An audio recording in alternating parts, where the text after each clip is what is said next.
ସମସ୍ତଙ୍କୁ ADS knowledge ପଏଣ୍ଟରେ ସ୍ୱାଗତ ସହ ମୁଁ ଆପଣଙ୍କର ପ୍ରିୟ ଡିକେ ସାର୍। ଦେଖନ୍ତୁ ପିଲାମାନେ, ଆଜି ହେଉଛି 25/4/2026 ସିବିଟି ମୋଡ଼ରେ ହୋଇଥିବା forester, forest guard, excise constable ଏକ୍ଜାମର ଫାର୍ଷ୍ଟ ସିଫ୍ଟର କ୍ୱେଶ୍ଚନ୍ ଆନ୍ସରକୁ ଆମେ ଆନାଲିସିସ୍ କରିବା। ଆନାଲିସିସ୍ କରିବା ପୂର୍ବରୁ ଯେଉଁମାନେ ନୂଆ କରିକି ଆସିଛନ୍ତି ସେମାନେ ଚ୍ୟାନେଲଟିକୁ ସବସ୍କ୍ରାଇବ୍ କରିବା ସହିତ ବେଲ୍ ଆଇକନ୍ର ଅଲ୍ ନୋଟିଫିକେସନ୍ ଅନ୍ କରିଦିଅନ୍ତୁ। କାହିଁକି ନା ମୁଁ ପ୍ରତ୍ୟେକ ଦିନ ଏଇ ଟାଇପ୍ର ଆନାଲିସିସ୍ ଭିଡ଼ିଓ ନେଇକରି ଆସୁଛି, ଯାହାଫଳରେ ମୁଁ ଭିଡ଼ିଓ ଛାଡ଼ୁ ସିଧାସଳଖ ଆପଣମାନଙ୍କର ମୋବାଇଲକୁ ନୋଟିଫିକେସନ୍ଟିଏ ଚାଲିଯିବ ପିଲାମାନେ। ବୁଝିହେଲା? ତେଣୁକରି କିଛି ଅସୁବିଧା ହେବ ନାହିଁ, ଡରିବାର କିଛି ନାହିଁ ପିଲାମାନେ। ହେଲା, ଚାଲନ୍ତୁ ବିଳମ୍ବ ନ କରି ଆରମ୍ଭ କରିବା। ଓକେ, ଦେଖନ୍ତୁ ଆପଣମାନଙ୍କ ପାଇଁ ନମ୍ବର 1 ପ୍ରଶ୍ନ କ'ଣ ଅଛି ଚାଲନ୍ତୁ ଜାଣିବା। The fiscal deficit of Odisha in fiscal year ମାନେ FY 2026-27 is projected at dash. ତାମାନେ 2026-27 ଯେଉଁ ଫିସ୍କାଲ ଇୟର ରହିଥିଲା ଓଡ଼ିଶାର, ତାର ଫିସ୍କାଲ ଡେଫିସିଟ୍ ମାନେ କେତେ ନିଅଣ୍ଟ ହୋଇଥିଲା ଆପଣମାନଙ୍କର ପରୀକ୍ଷାରେ এই প্রশ্নটি আসিଥିଲା। তেଣুকରି ইয়ার সঠিক উত্তর হয়ে 3.5% অফ জিএসডিপি। ମୁଁ ପୂର୍ବ ଆନାଲିସିସ୍ରେ ଆପଣମାନଙ୍କୁ କହିଥିଲି GSDP related gross state domestic product. ଦେଖନ୍ତୁ ତା ରିଲେଟେଡ୍ର ପ୍ରଶ୍ନଟି ଆସିଛି, ତେଣୁ ଓଡ଼ିଶା ବଜେଟ୍କୁ ନିଶ୍ଚୟ ପଢ଼ନ୍ତୁ। ତା ରିଲେଟେଡ୍ର ପ୍ରଶ୍ନ ପ୍ରାଇଭ୍ ସିଫ୍ଟ ମାନଙ୍କରେ ଦେଖିବାକୁ ଆମେ ପାଉଛି। ଓକେ, ତେଣୁକରି ଏହାର ସଠିକ୍ ଉତ୍ତର ହେଇଯିବ 3.5%।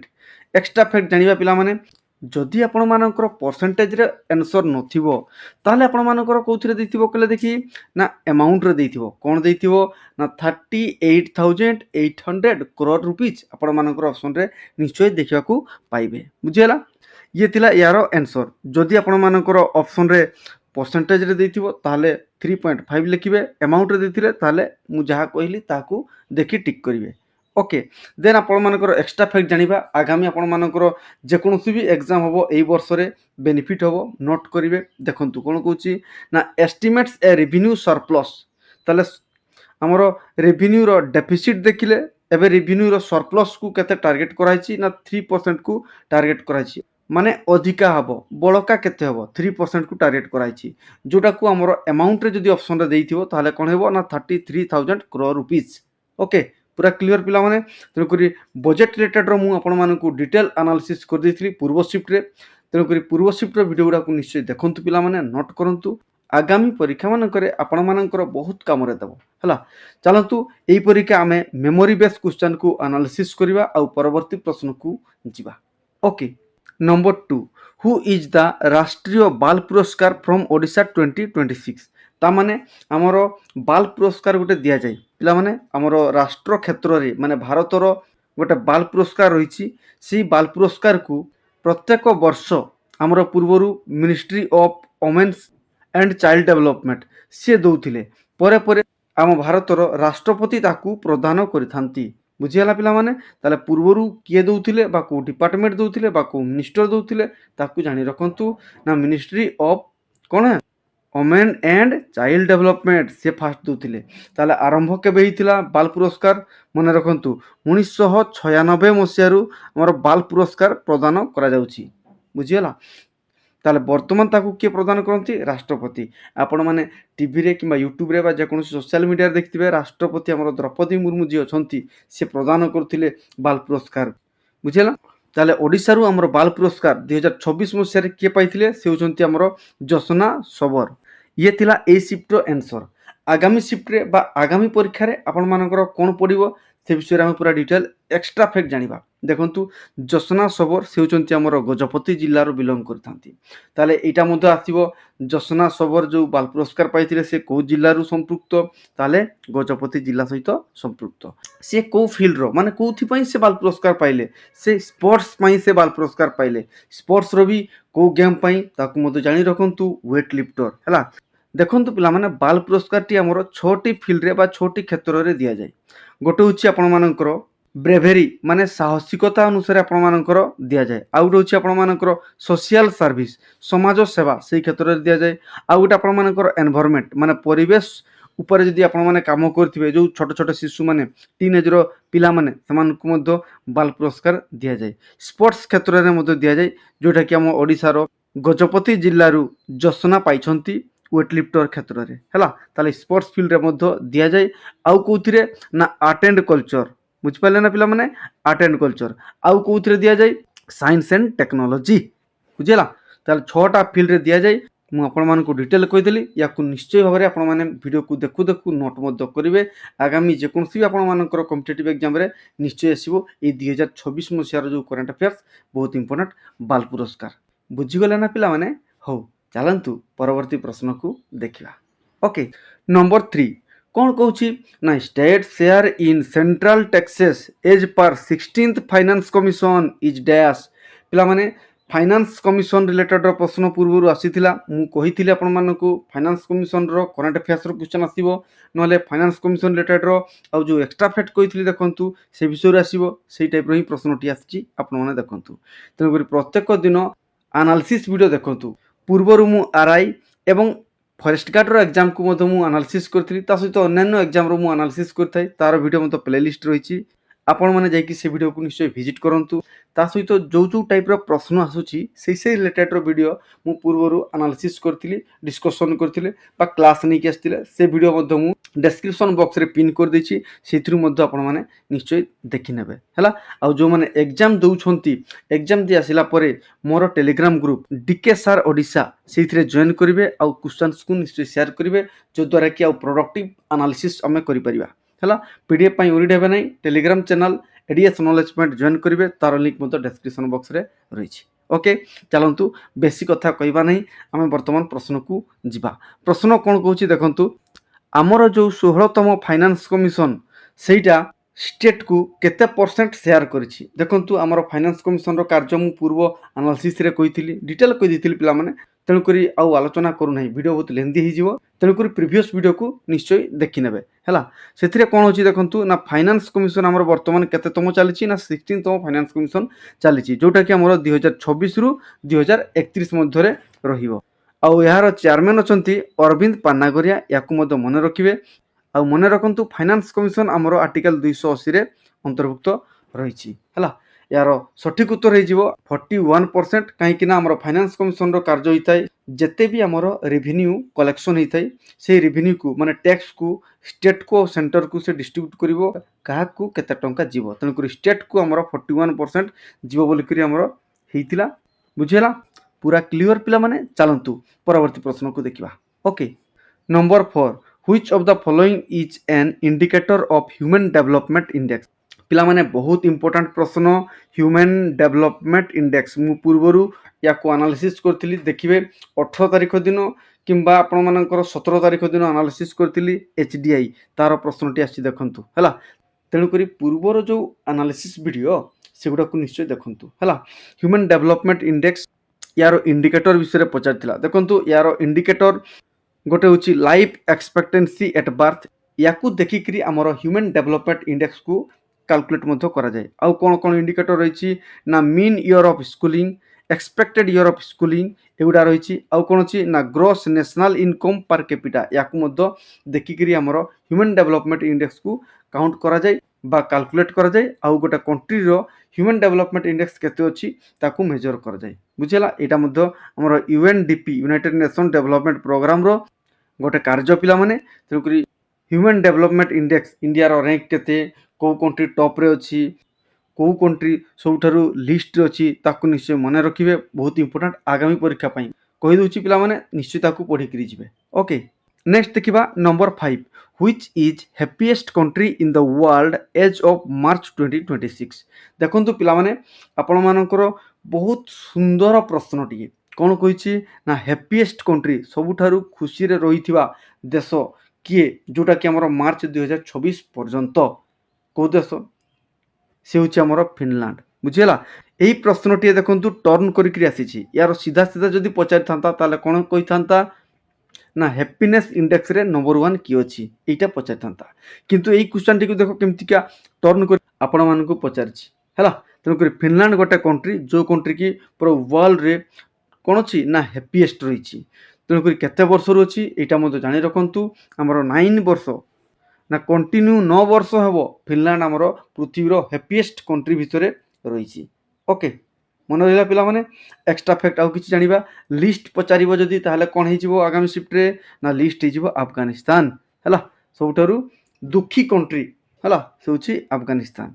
आ पुणी पचारिबो इंडिया रो रैंक केते इंडिया रो रैंक होछि 116 116 रैंक टोटल केते कंट्री काउंट करा जाउतिला ना 147 कंट्री रु 116 रैंक रहिछि इंडिया रो ओके तेनु करी आगामी शिफ्ट रे आपण मानकर डेवलपमेंट इंडेक्स कॉम्पिटिटिवनेस इंडेक्स एगुड़ा को निश्चय पढ़ी जिबे ओके।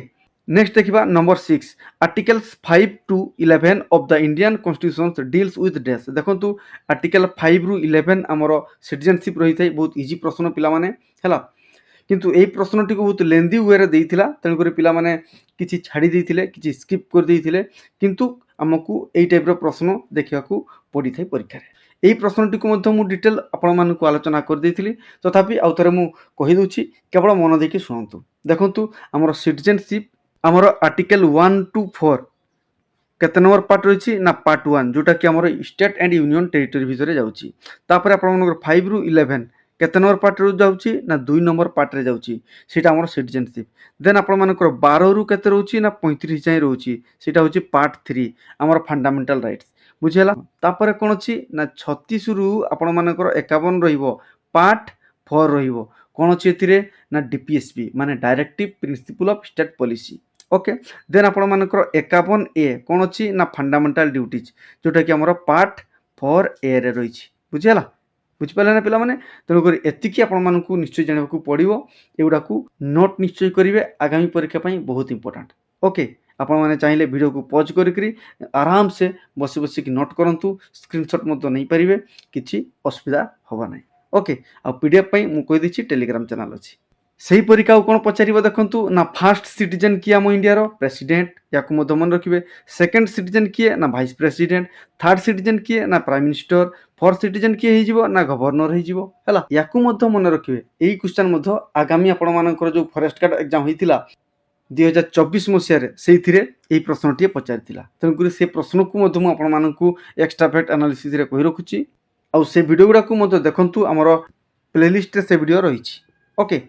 नेक्स्ट देखिबा number 7 who received the president's medal for distinguished service on independence day from Odisha तामाने ओडिशा रु हमर काहाकू राष्ट्रपति डिस्टिंग्विश्ड सर्विस क्षेत्र रे इंडिपेंडेंस दिन पुरस्कृत करथिले मन रखिबे दुई जन को करथिले जणे होउचंती एएसपी रविंद्र पंडा आउ जणे होउचंती हमर कमांडेंट नरेश पटेल मन रखिबे पिला माने दुई जन को हमर राष्ट्रपति द्रौपदी मुर्मू सम्मानित करथिले बहुत इंपोर्टेंट प्रश्न जेतु हमर ओडिसा रु ए माने पुरस्कृत होउचंती हला देखिबे एई प्रश्न आपण मानकर आगामी परीक्षा रे मध्य निश्चय पाइबे आउ एक्स्ट्रा पे जानि रखंतु कौथि पाई एमानंकु पुरस्कृत करथिले एटा मध्य आगामी परीक्षा रे बा आगामी शिफ्ट आपण मानकर देखिबाकू पाइबे कौथि पाई ना पॉलिसिंग एंड पब्लिक सर्विस से क्षेत्र रे एमाने भलो काम करथिबारु एमानंकु राष्ट्रपति पुरस्कार करथिले डिस्टिंग्विश सर्विस ओके बुझिला पिला माने चलंतु परवर्ती प्रश्न को देखिबा कोन कहूची।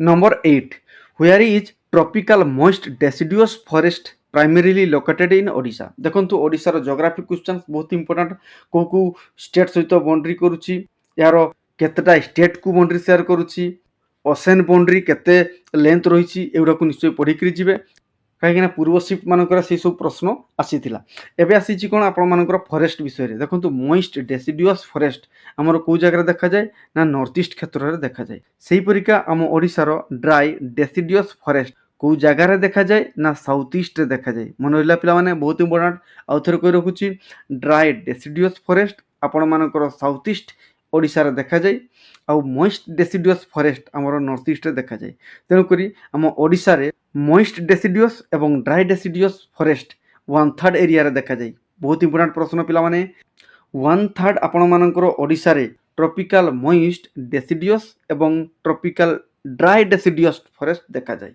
है 1/3 एरिया रे मन रहा पिला माने आउ देखंतु एई दीटा अंचल माने मॉइस्ट डेसिडुअस आउ ड्राई डेसिडुअस एई जगह रे हमर गोटे स्पीसीज रो प्लांट देखा को मिली थाई से प्लांट होची आपण मानकर बंबू बांसो बांसो गछ आपण मानकर दुईटा फॉरेस्ट रे देखा देई थाई हैला से स्पीसीज कथा मन रखिबे बंबू स्पीसीज बहुत इंपोर्टेंट आपण मानक पई ओडिसा ज्योग्राफी रो प्रश्नटे पिला माने बुझी पारले ना पिला माने हो चलंतु परवर्ती प्रश्न को देखिबा। କ'ଣ ଆସିଥିଲା। ଦେଖନ୍ତୁ କିଛି ପିଲା କହୁଥିଲେ ଫାଇଲ୍ ଏକ୍ସଟେନସନ୍ର ପ୍ରଶ୍ନଟି ଆସିଥିଲା କମ୍ପ୍ୟୁଟରର। ଦେଖନ୍ତୁ ମୁଁ ଡିଟେଲ୍ ଆପଣମାନଙ୍କୁ କହି ରଖୁଛି, ୟା ରିଲେଟେଡ଼୍ର ହିଁ ପ୍ରଶ୍ନ ଆଗାମୀ ସିଫ୍ଟରେ ନିଶ୍ଚୟ ଆସିବ, ଆଉ ଏଇ ସିଫ୍ଟରେ ମଧ୍ୟ ହୁଏତ ଆସିଥାଇପାରେ। ଦେଖନ୍ତୁ .txt ତାକୁ ନୋଟପ୍ୟାଡ଼୍ର, ସେମିତିକା ଆମର .bmp ପେଣ୍ଟର, ସେମିତିକା .pst ଫଟୋର, .rts ୱାର୍ଡ଼ପ୍ୟାଡ଼୍ର, .doc ms ୱାର୍ଡ଼ର, .xls ହେଉଛି ms ଏକ୍ସେଲ୍ର। ବୁଝିଗଲା। ତେଣୁକରି ଏଇ ଟାଇପ୍ର ଫାଇଲ୍ ଏକ୍ସଟେନସନ୍ ସେଗୁଡ଼ାକୁ ନିଶ୍ଚୟ ପଢ଼ିକିରି ଯାଆନ୍ତୁ, ଆଉ ଏଗୁଡ଼ାକୁ ମଧ୍ୟ ଆପଣମାନେ ନୋଟ୍ ନିଶ୍ଚୟ କରନ୍ତୁ। ଓକେ, ଦେନ୍ ଆମେ ଦେଖିବା ନମ୍ବର 10 କମ୍ପ୍ୟୁଟରର ଫୁଲ୍ ଫର୍ମର ପ୍ରଶ୍ନ ଆସିଥିଲା। କେବଳ ଏତିକି ଆମକୁ ଇନଫର୍ମେସନ୍ ମିଳିପାରିଛି, ତେଣୁକରି ଫୁଲ୍ ଫର୍ମ କିଛି ମୁଁ ଆପଣମାନଙ୍କୁ କହି ରଖୁଛି। ଦେଖନ୍ତୁ GUI ଗ୍ରାଫିକାଲ୍ ୟୁଜର ଇଣ୍ଟରଫେସ୍ ବହୁତ ଇମ୍ପୋର୍ଟାଣ୍ଟ ଆପଣମାନଙ୍କ ପାଇଁ। URL ୟୁନିଫର୍ମ ରିସୋର୍ସ ଲୋକେଟର ବହୁତ ଇମ୍ପୋର୍ଟାଣ୍ଟ। VGA ଭିଡ଼ିଓ ଗ୍ରାଫିକ୍ସ ଆରେ ବହୁତ ଇମ୍ପୋର୍ଟାଣ୍ଟ ଆପଣମାନଙ୍କ ପାଇଁ। USB ୟୁନିଭର୍ସାଲ୍ ସିରିଆଲ୍ ବୁସ୍, ସେମିତିକି ଆପଣମାନଙ୍କର HTTP hyper text transfer protocol ହେଲା, HTTPS ଏଗୁଡ଼ା ବହୁତ ଇମ୍ପୋର୍ଟାଣ୍ଟ। ତେଣୁକରି ଏଇ ସବୁ ଫୁଲ୍ ଫର୍ମର ଭିଡ଼ିଓ ମୁଁ ଆପଣମାନଙ୍କ ପାଇଁ ନେଇ ଆସିଥିଲି। ସେଇ ଭିଡ଼ିଓ ତାର ଲିଙ୍କ୍ ମଧ୍ୟ ଡେସ୍କ୍ରିପସନ୍ ବକ୍ସରେ ରଖିଦେଉଛି। ସେଇ ଲିଙ୍କ୍ ମାଧ୍ୟମରେ ସେ ଭିଡ଼ିଓକୁ ପିଲାମାନେ ନିଶ୍ଚୟ ଦେଖନ୍ତୁ ହେଲା, କାହିଁକିନା ପ୍ରତ୍ୟେକ ସିଫ୍ଟରେ ଆପଣମାନଙ୍କର ଫୁଲ୍ ଫର୍ମର ପ୍ରଶ୍ନ ଆସୁଛି। ପୂର୍ବରୁ ମୁଁ ଆପଣମାନଙ୍କୁ କହିଥିଲି କମ୍ପ୍ୟୁଟର ଫୁଲ୍ ଫର୍ମର ଭିଡ଼ିଓ ଆସିବ, ଦେଖନ୍ତୁ ଆସୁଛି। ଦେନ୍ ଆମେ ଦେଖିବା number 11 origin of internet was developed from the concept of desk. ମାନେ ଏଇ କ୍ୱେଶ୍ଚନଟି ଆପଣମାନଙ୍କର ଟିକେ ଲେନ୍ଦି ରହିଥିଲା। ଏଇ କ୍ୱେଶ୍ଚନ ବୋଲିକି ନୁହଁ ପିଲାମାନେ, ଦେଖନ୍ତୁ ଜିକେ ହେଲା, କମ୍ପ୍ୟୁଟର ହେଲା, ଆଉ ମ୍ୟାଥମେଟିକ୍ସ ହେଲା। ମ୍ୟାଥମେଟିକ୍ସର ଆପଣମାନଙ୍କର କାଲକୁଲେଟିଭ୍ ବହୁତ ରହୁଛି, ଟାଇମ୍ ଟେକିଂ ବହୁତ ନେଉଛି, ତେଣୁକରି ସ୍ପିଡ଼ରେ ଟିକେ କରିବେ, କାଲକୁଲେସନକୁ ସ୍ପିଡ଼ କରିବେ। ଓକେ, ଆଉ ଜିକେର ମଧ୍ୟ କ୍ୱେଶ୍ଚନ ଗୁଡ଼ା ଲେନ୍ଦି ରହୁଛି। ଯଦି କ୍ୱେଶ୍ଚନ୍ସ ଲେନ୍ଦି ନାହିଁ ତାହେଲେ ଅପସନ୍ ଲେନ୍ଦି ଦେଉଛି। ଓକେ, ଆଉ ଆପଣମାନଙ୍କର କମ୍ପ୍ୟୁଟର ପ୍ରଶ୍ନ ଗୁଡ଼ା ମଧ୍ୟ ବେସିକ୍ର ପ୍ରଶ୍ନ ଆସୁଛି, ଫଣ୍ଡାମେଣ୍ଟାଲ ପ୍ରଶ୍ନ ଆସୁଛି, ଆଉ ଲେନ୍ଦି ରହୁଛି।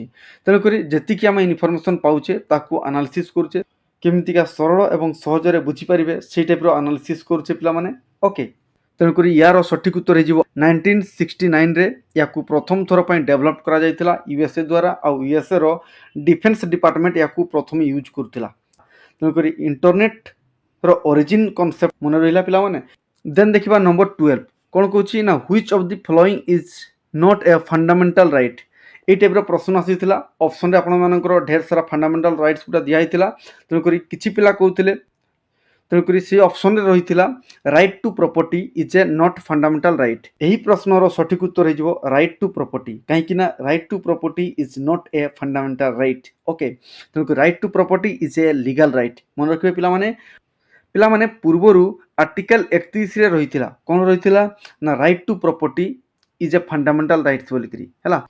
ପୁଣି ୟାକୁ ମୋରାରଜୀ ଦେଶାଇ ଯେତେବେଳକୁ ଭାରତର ପ୍ରଧାନମନ୍ତ୍ରୀ ଥିଲେ ସେଇ ସମୟରେ ତାକୁ କ'ଣ କରିଥିଲେ ନା 44 ଆମେଣ୍ଡମେଣ୍ଟ ଆକ୍ଟ 1978ରେ ଫଣ୍ଡାମେଣ୍ଟାଲ୍ସ ରାଇଟ୍ରୁ ହଟେଇକିରି ତାକୁ ଲିଗାଲ ରାଇଟ୍ସ କରାହେଇଥିଲା, ଆଉ ଆର୍ଟିକଲ 300A ତାକୁ ଏଷ୍ଟାବ୍ଲିଶ୍ କରାଗଲା। ମନେ ରହିଲା ପିଲାମାନେ, ଆଉ ଥରେ କରି ରଖୁଛି, ମନ ଦେଇକି ଶୁଣନ୍ତୁ ନା। ଆମର ଭାରତର ପ୍ରାଇମ୍ ମିନିଷ୍ଟର ଥିଲେ ସେଇ ସମୟରେ ମୋରାରଜୀ ଦେଶାଇ। ସେ କ'ଣ କରିଥିଲେ ନା 44 ଆମେଣ୍ଡମେଣ୍ଟ ଆକ୍ଟ 1978 ସେଇ ଅନୁସାରେ ତାକୁ ଡିଲିଟ୍ କଲେ, ଆଉ ଡିଲିଟ୍ କରିକି ତାକୁ ଆର୍ଟିକଲ 31ରେ ଯେଉଁ ଫଣ୍ଡାମେଣ୍ଟାଲ ରାଇଟ୍ସ ଥିଲା ତାକୁ ହଟେଇକିରି ତାକୁ ଲିଗାଲ ରାଇଟ୍ସ କଲେ, ଆଉ 300A ତାକୁ ରଖିଲେ। ମନେ ରହିଲା ପିଲାମାନେ, ପୁରା କ୍ଲିଅର। ଓକେ, ତେଣୁକରି ଫଣ୍ଡାମେଣ୍ଟାଲ ରାଇଟ୍ସ ରିଲେଟେଡ୍ର ପ୍ରଶ୍ନକୁ ନିଶ୍ଚୟ ପଢ଼ିକିରି ଯିବେ ପିଲାମାନେ। ଇଏ ଥିଲା ଆମର ଜିକେ ଏବଂ କମ୍ପ୍ୟୁଟର ସେକ୍ସନର ଆନାଲିସିସ୍। ଆମେ ଯେତିକି ଇନଫର୍ମେସନ୍ ପାଉଛେ ସେ ଅନୁସାରେ ଆପଣମାନଙ୍କୁ କ୍ୱେଶ୍ଚନ୍ସ ପ୍ରୋଭାଇଡ଼ କରୁଛେ। ଏଗୁଡ଼ା ସବୁ ମେମୋରେବୁଲ୍ କ୍ୱେଶ୍ଚନ୍ ପିଲାମାନେ, ତେଣୁକରି ଯେଉଁମାନେ ଏକ୍ଜାମ୍ ଦେଇକି ଫେରୁଛନ୍ତି ସେମାନେ ନିଶ୍ଚୟ ଆପଣମାନଙ୍କର ମତାମତ ନିଶ୍ଚୟ ଦିଅନ୍ତୁ ଟେଲିଗ୍ରାମ ଗ୍ରୁପ୍ରେ। ଓକେ, ଆମେ ବର୍ତ୍ତମାନ ଦେଖିବା ଓଡ଼ିଆ ସେକ୍ସନକୁ। ଓଡ଼ିଆରେ ଅନୁଚ୍ଛେଦ 5 ମାର୍କର ପ୍ରତ୍ୟେକ ସିଫ୍ଟରେ ଆସୁଛି, ଏଇ ସିଫ୍ଟରେ ମଧ୍ୟ ଆସିଥିଲା। ବିପରୀତ ଶବ୍ଦ ମଧ୍ୟ ଆସିଥିଲା, ପ୍ରତିଶବ୍ଦ ମଧ୍ୟ ଆସିଥିଲା, ତତ୍ସମ ତଦ୍ଭବ ଏଇ ପ୍ରଶ୍ନ ମଧ୍ୟ ଆସିଥିଲା। ଶୂନ୍ୟସ୍ଥାନ ପୂରଣ କର 2ଟି ପ୍ରଶ୍ନ ରହିଥିଲା ପିଲାମାନେ, ବହୁତ ସିମ୍ପଲ୍ ରହିଥିଲା।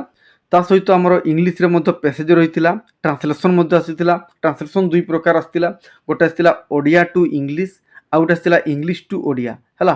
ତେଣୁକରି ଟ୍ରାନ୍ସଲେସନ୍ ବହୁତ ଇମ୍ପୋର୍ଟାଣ୍ଟ, ସେଇଥିପାଇଁ ପିଲାମାନେ ଟେନ୍ସକୁ ଦେଖନ୍ତୁ, ଟ୍ରାନ୍ସଲେସନ୍ ପ୍ରାକ୍ଟିସ୍ କରନ୍ତୁ, ଏକ୍ଜାମ୍ ହଲ୍କୁ ଯାଆନ୍ତୁ ହେଲା। Direct speech to indirect speech ଗୋଟେ ପ୍ରଶ୍ନ ଆସିଥିଲା ହେଲା। ଆଉ ଗୋଟେ ଆସିଥିଲା ଭଏସ୍ ଚେଞ୍ଜ ଆସିଥିଲା, active voice to passive voice ପଚାରିଥିଲା।